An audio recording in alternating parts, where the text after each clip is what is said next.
दोस्तों आप सभी को जीतिया व्रत की बहुत बहुत शुभकामनाएं। दोस्तों आज की वीडियो में हम जीतिया व्रत की कथा को सुनेंगे। तो चलिए दोस्तों वीडियो को शुरू करते हैं और कथा को सुन लेते हैं।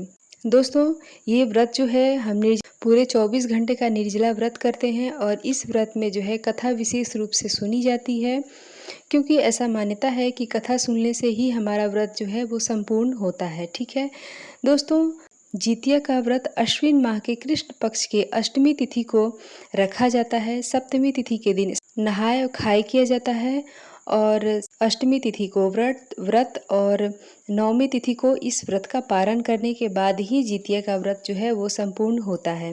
तो चलिए दोस्तों अब हम कथा को सुन लेते हैं।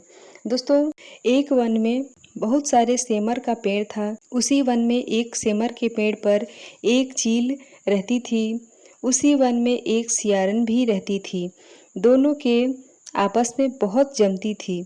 चीलो जो कुछ भी खाने को लाती उसमें से सियारन को देती और सियारन जो कुछ भी लाती वो चीलो को ज़रूर देती थी।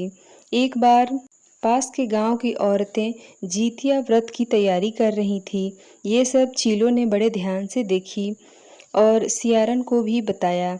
दोनों एक दूसरे से कहा कि हम सबको भी ये व्रत करना चाहिए। दोनों तैयार हो गईं व्रत करने के लिए।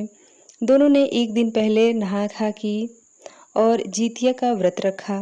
दोनों दिन भर निर्जला व्रत की, परंतु रात होते होते भूख सताने लगी। चीलो तो जैसे तैसे अपना भूख सहन कर रही थी, परंतु सियारन से नहीं रहा गया। जिस पेड़ के ऊपर चीलो बैठी थी उसी पेड़ के नीचे सियारन भी बैठी थी। सियारन को भूख सहन न होने की वजह से वो चीलो को बिना बताए चुपचाप वहाँ से जंगल में खाने की खोज में चली गई। थोड़ी दूरी पे उसे बहुत पहले मरे हुए जानवरों की हड्डी मिली। वो उस हड्डी को लाकर खाने लगी। जब चीलो को कटकट की आवाज़ सुनाई दी, सियारन से पूछी कि ये आवाज़ कैसी आ रही है। तब सियारन ने हड़बड़ाते हुए बोली कि भूख के मारे मेरे पेट में और दांत से कटकट की आवाज़ आ रही है। खाली पेट हूँ ना, इसलिए ये आवाज़ आ रही है। लेकिन चीलो को सब पता चल गया कि सियारन झूठ बोल रही है।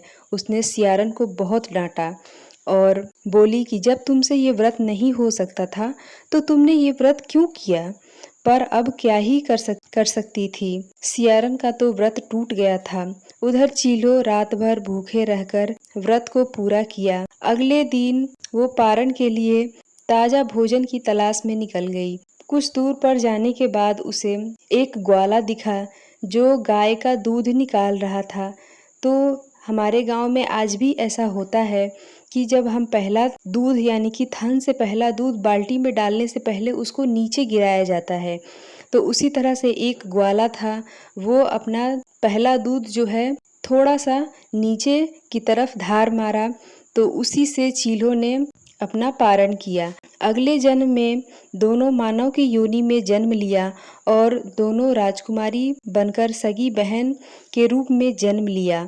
सियारन बड़ी बहन हुई और चीलो छोटी बहन।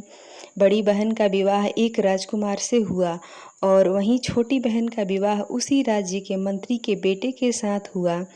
बड़ी बहन के रूप में जन्मी सियारन का कोई भी बच्चा जीवित नहीं बचता। वहीं छोटी बहन के रूप में जन्मी चीलो के बच्चे स्वस्थ जन्म लेते। इससे बड़ी बहन को छोटी बहन से जलन होने लगी।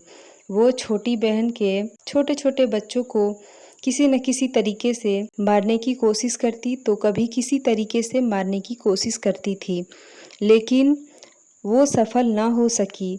समय बीतने के साथ दैवीय कृपा से उसे अपना गलती का आभास हुआ और उसने अपनी छोटी बहन से माफ़ी मांगी।